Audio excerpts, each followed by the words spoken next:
at some point, a quiet question appears. Why don't I fit? Why does this feel borrowed? Is there something wrong with me? What is wrong with me? If you ever felt like you don't belong where you are, like something in your life doesn't quite fit, this might resonate with you. My name is Chris. A few days ago, I quit my job, not because I had everything figured out, not because I felt fearless, but because staying felt more wrong than living. For a long time, I felt unfixed, like I was moving through life but never landing anywhere fully. I tried different paths, stability, the system. I was capable but never aligned. And that's a confusing place to be because from the outside, everything looks just fine. Some people find their vocation early, the environment supports it, and the path looks clear from the beginning. But there's another group of people who spend years searching, trying different paths, searching for a path that don't fully resonates. So when you live like that for too long, life starts feeling like a loop. You wake up, you perform, you adapt, you survive, and slowly you get tired. Not physically, it's like existentially. And most people mistake this like a failure, but it isn't, it's a signal. And at some point, a quiet question appears. Why don't I fit? Why does this feel borrowed? Is there something wrong with me? What is wrong with me? And here's something no one explains clearly. And most people don't fail because they lack talent. Most people fail because they lack decision. They wait for the perfect moment to be confident. They wait to be ready, and readiness doesn't come first. Commitment does. For example, Michael Jordan, he didn't become great under pressure by accident. He practiced the last shot thousands of times, not only physically but mentally. So when the moment came, his body wasn't improvising, he was repeating. And there's another important thing that you need to know. Preparation was something he did.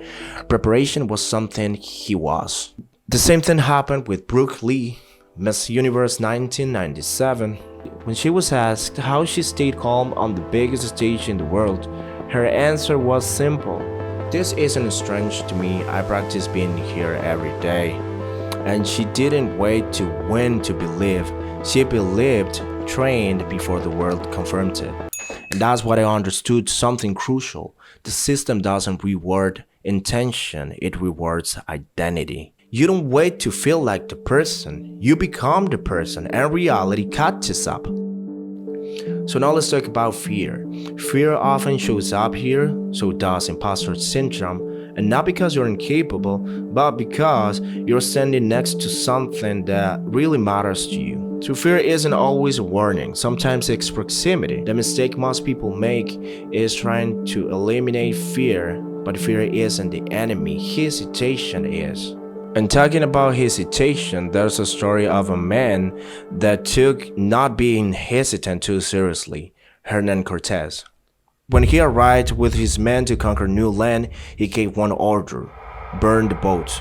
So no retreat, no backup plan, and no fantasy of going back. And it wasn't cruelty, it was like psychological strategy.